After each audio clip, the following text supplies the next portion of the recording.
Un cordiale saluto amici e appassionati di calcio, benvenuti su Directa Sport da Silvio Congiato e Chico Pio alle immagini. Si apre il sipario sul comunale di Porto Torres, dove tra qualche istante avrà luogo quello che è probabilmente il big match di questa sesta giornata del campionato di promozione Girone C tra i padroni di casa del Porto Torres ed il Tempio. Ancora una rimessa lunga addirittura sul dischetto di rigore. Svetta come può difensore Porto Torres, poi pallone ancora controllato dal Tempio, Valenti e rete!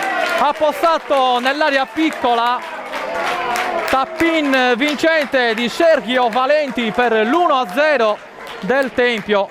Dormita qua della difesa del Porto Torres. Mi riesce a fare subito il pareggio ora. Ancora Arca che cerca l'autore del gol Valenti, sponda per il numero 10, ancora Palmas da lontanissimo, che gol Palmas! Tiro improvviso dell'attaccante con la maglia numero 10, questo è un gol davvero strepitoso dell'ex Latte Dolce. Ancora ha cercato Valenti, allontana Occhetti. Ancora in due su questo pallone messo giù Palmas, l'arbitro fischia e concede il penalty. Danza il portiere avversario sulla linea di porta, parte il fischio in questo momento, rincorsa breve Valenti, 3-0 Tempio, doppietta per l'attaccante con la maglia numero 9 del Tempio, ancora del portatore, scusate. Ora pallone Pologiano, sventagliata dalla parte opposta a cercare Frunge, c'è il Pitalis in maniera poco ortodossa, poi ancora il portatore che cerca di destreggiarsi al limite dell'area. Ci prova ora di nuovo il portatore, sa cercare Bombaggi, mette bene palla giù, Bombaggi, tiro a giro e traversa clamorosa di Bombaggi.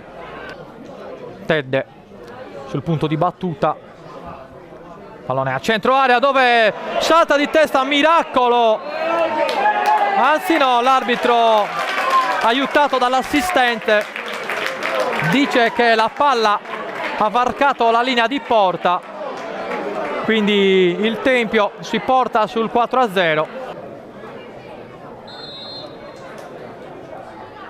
Parte Carrozzi, supera la barriera rasoterra, pallone che finisce debolmente tra le braccia di Pitalis.